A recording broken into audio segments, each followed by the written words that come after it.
Hello and welcome to the channel. So today I'm just continuing my color theory basic series and I will be diving deeper into the color wheel. As a recap, in the last video we just had a look at the various colors and how the color wheel functions and the emotional aspects. And next, it's important to go into the complementary colors and talk about the colors that lie opposite to each other on the color wheel. So these colors are known as complementary colors, or you can also use the word contrast. So the yellow lies opposite to the violet, and so yellow and violet are complementary colors. Red and green are complementary colors, and orange and blue are complementary colors. Why these are very important is because when you're working with the color palette, if you have an idea of the complements, you know that anytime you mix two complements together, you will end up with a muddy brown. The shade of the brown would vary depending on the shade of the original colors that you would take. However, that's the reason why at the center of the color wheel lies brown, which would be a mixture of these opposing colors. At the same time, when you use them independently or depending on the pigment that you use when you're able to dry between layers, these actually create a beautiful contrasting element in your artwork. So what I'm going to do is first lay out my primary colors and then the complementary colors to them on the other side to show you how they look against each other. And then I'll mix the two in equal proportions for the resulting color. So let's dive into that.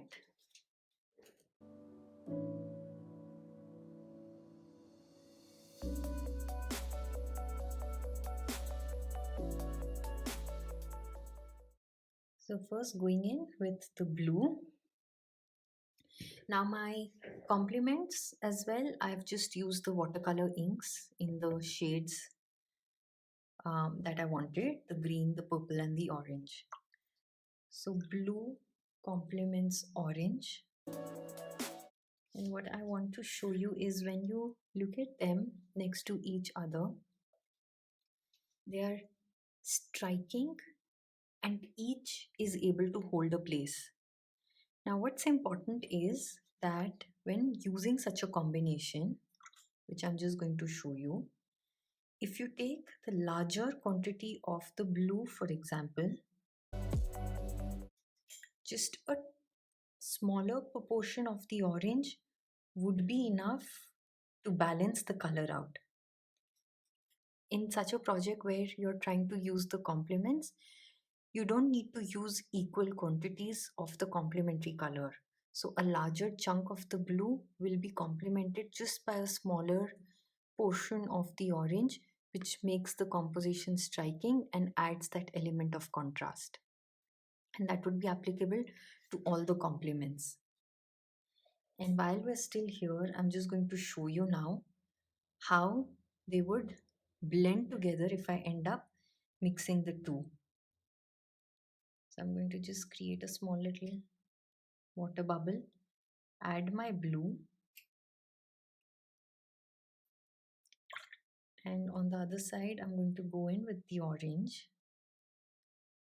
And you see when I start blending them, it just gives me a dirty brown, a little greenish here, only because the orange pigment that I have from my watercolors is on a yellow tone, and blue and yellow makes green, but this kind of makes a dirty greenish brown.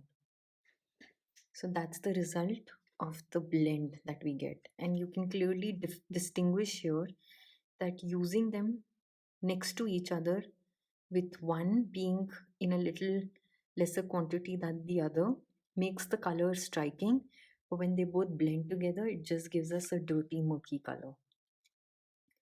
And I'm just going to continue doing that for the other colors.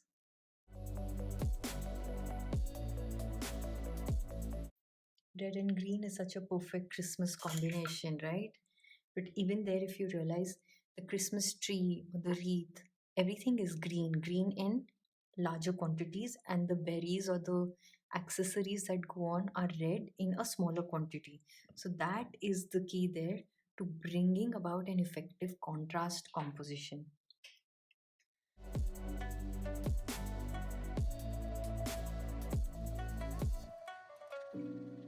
You see, when they both blend again, it just gives me a sort of a brown, reddish brown, but a brown. So even it's just going to vary the tints or the shades of the brown, in fact. So third, now I can go in with my last color combination here, the yellow.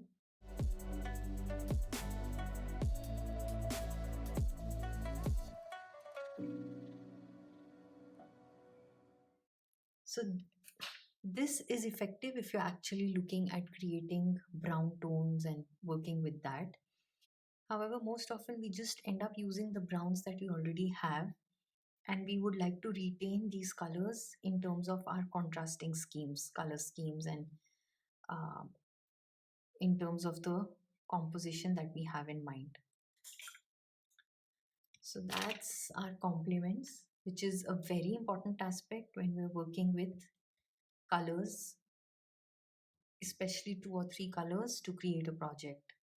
And I will dive more into this in terms of selecting your color palette. However, in terms of the color theory, this is pretty important to know.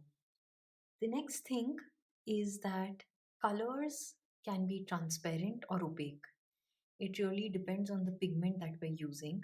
And watercolors generally are transparent in nature.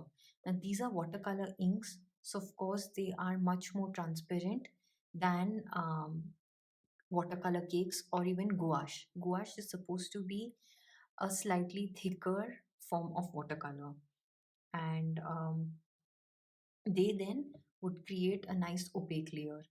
So these generally are transparent, and the intensity depends on how much water we add to create our further layers.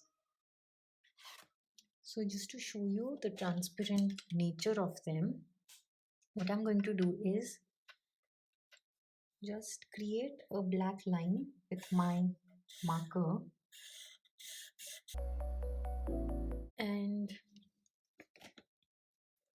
just swatch my watercolors through this line.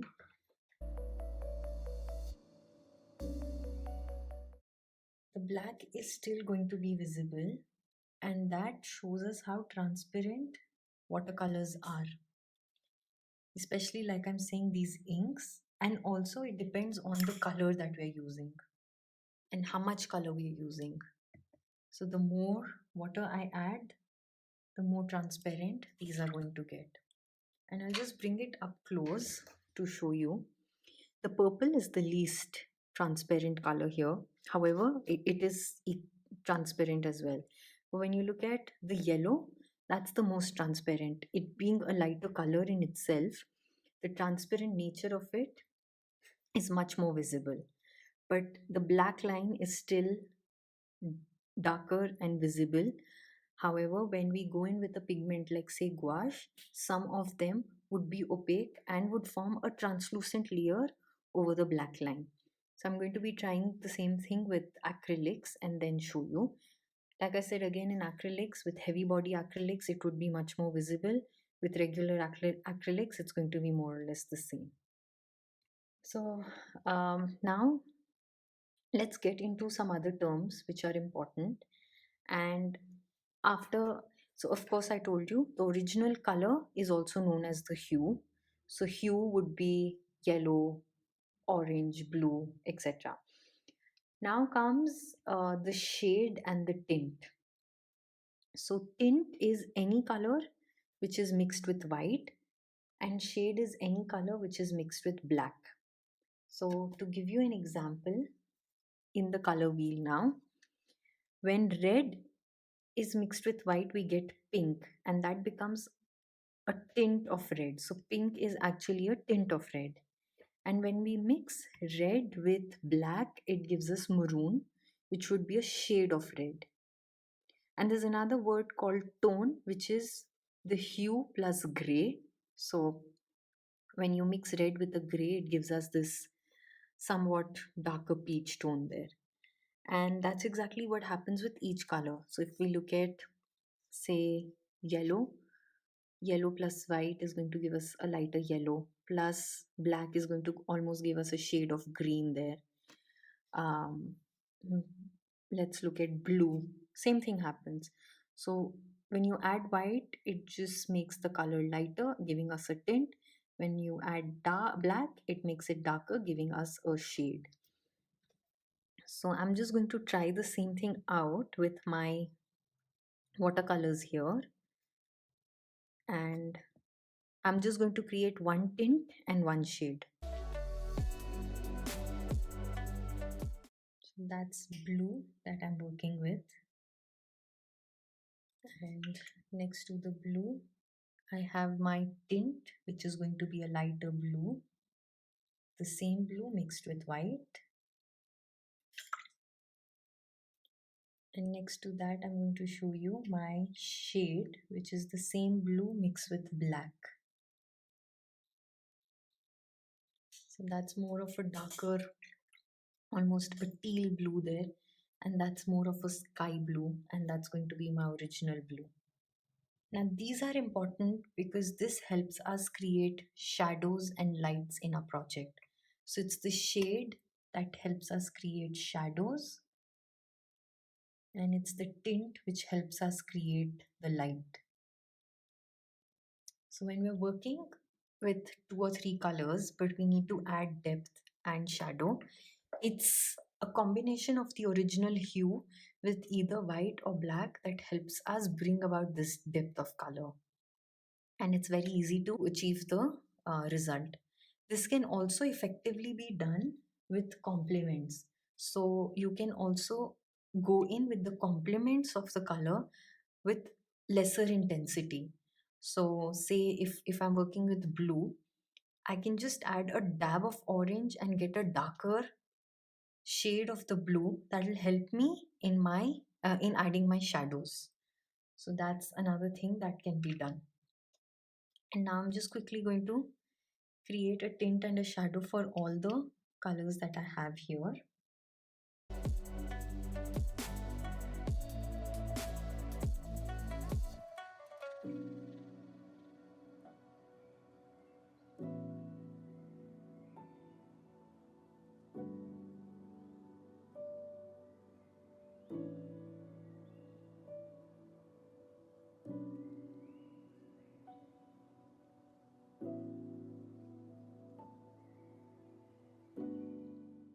So tint, like I said, is hue plus white, and shade is hue plus black. And like I mentioned, there's another word called tone, which is hue plus gray. But generally in our mixed media art, we don't use this combination too much. What I'm also interested in just showing you is that the white watercolor is quite thick, almost like the gouache watercolor. And so I just want to test it on the black line to see how transparent or opaque it's going to be. Just going with the white over, and this is a good example of the pigment intensity, where you can see that the white has actually laid over the black, almost making it translucent. And so the white, because of its nature of being pigmented, is not a transparent watercolor as the rest of my colors here, but is kind of opaque. It would fall under the category of opaque. And that's the reason, if you look here, with my tints, when I've mixed my hue with the white, they are much more opaque than the actual hue, or even the shade for that matter. So just to show you, they are almost giving me a milkier finish here instead of a transparent finish, which I have achieved with the original hues and the shade. Now, another very interesting thing with watercolors or actually even acrylics is that the level of transparency can be determined by the amount of water we add to dilute it. So I'm just going to pick one color here and show you swatches of using it directly without water and then slowly diluting it to show you the level of variations that I can achieve with just that. So maybe I'll just use red for this particular demo. So I'm not going to mix it with water and I'm not even adding water to my paper. I'm directly lifting it, and that's the pure color that I have. Now, what I'll do is I'll probably add water to my paper, so that's not going to be too much. And then I'll lift the red and add it, and you can see how that almost makes it a lighter tone. At the same way, I'm just going to add more water here. A little more, just water, and I've not picked up more paint. So whatever was left in my paintbrush. And that would be enough to show you this variation and gradation in the intensity of the colors. So it's almost light to the original hue, but I was able to do this with just the way I diluted it with water. So this is important in mixed media because when you're using um, products like Lindy's Magicals or sprays and layering color over color, it's important to realize that they become transparent when we dilute them with water, especially our pigments, our magicals. And that's important to keep in mind because we might have a particular color that we're working with, but when we dilute or mist it with water and it starts spreading, the intensity of the pigment comes down and that color might lose its value that we actually originally had in mind for the project. So it's important to know that the transparency as well as the tonality can be varied depending on the amount of water we add here. Next, just something that I'd like to talk about is when we are adding colors to our project, again, depending upon the pigment that we're using, we're going to decide if we want to go in from the lightest color to the darkest color of our palette. So say for example here, I want to use yellow, red and orange. Amongst these three, I'm aware that my yellow is going to be the lightest color that I have. And because I'd like to retain the yellow, what I'm going to do is first go in with my yellow.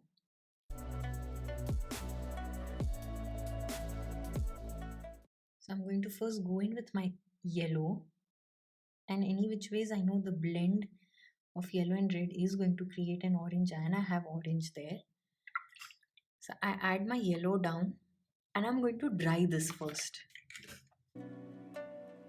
Now it's semi-dry and in some areas I can leave the yellow as it is, and I can go in with the next color, which is the orange. And in places where it's wet, it's going to blend in with the yellow. And in places where it's dry, I'm going to retain the orange over the yellow. Again, just a quick little dry there. And I can go in with the third darkest of the three, which is the red. And with this, what happens is all the colors are visible here because I've gone from light to dark. And wherever they can, they've also blended well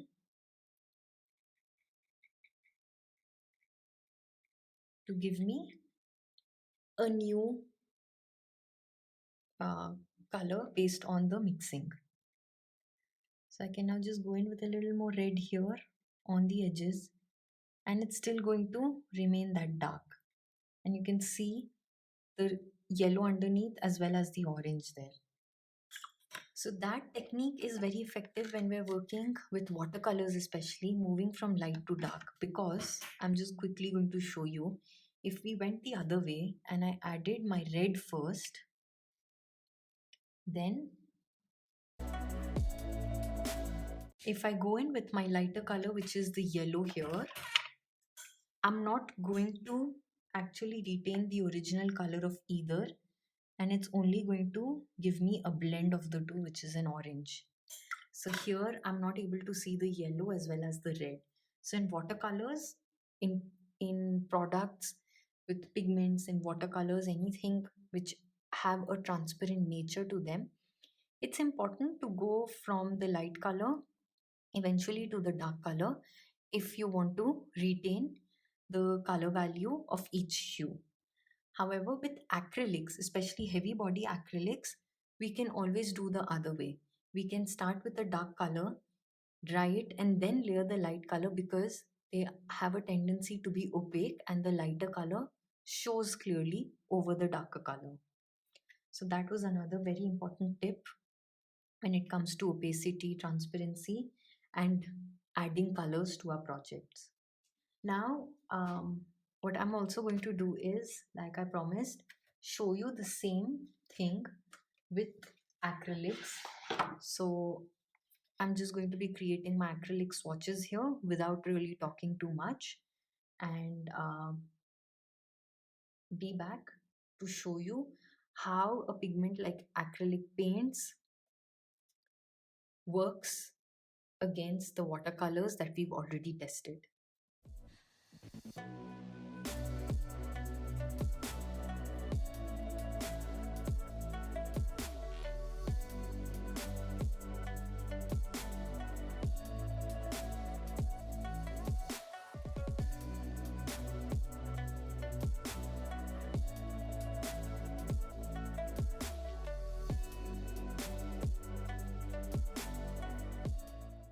So that's a look at my acrylic paint swatches, and you can see the intensity because of the texture really varies from what I have here with my watercolors.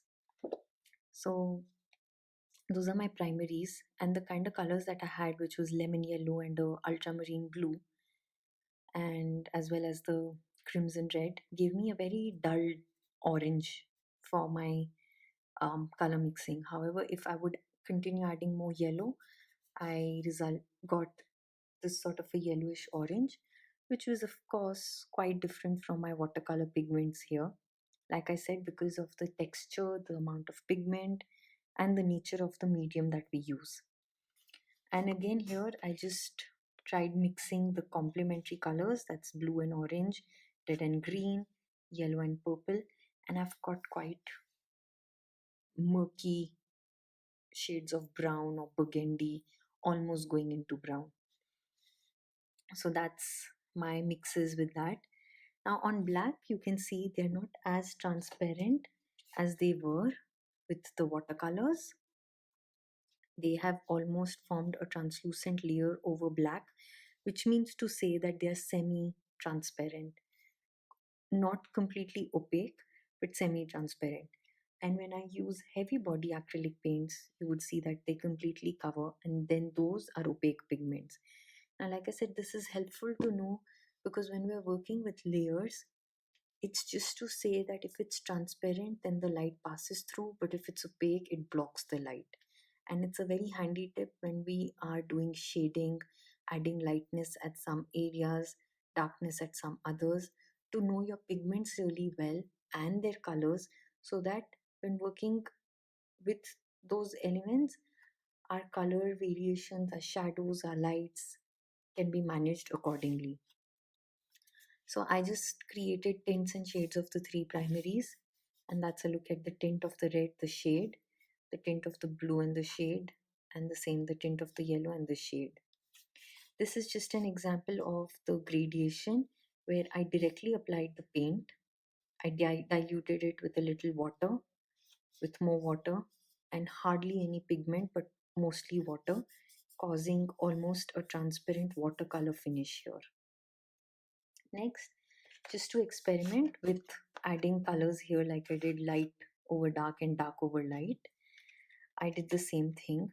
And with acrylic, because of them being semi transparent, the light does retain some of its value over the dark. So here I applied yellow over the red, and it does retain a little bit of its yellow hue on top of that dark base.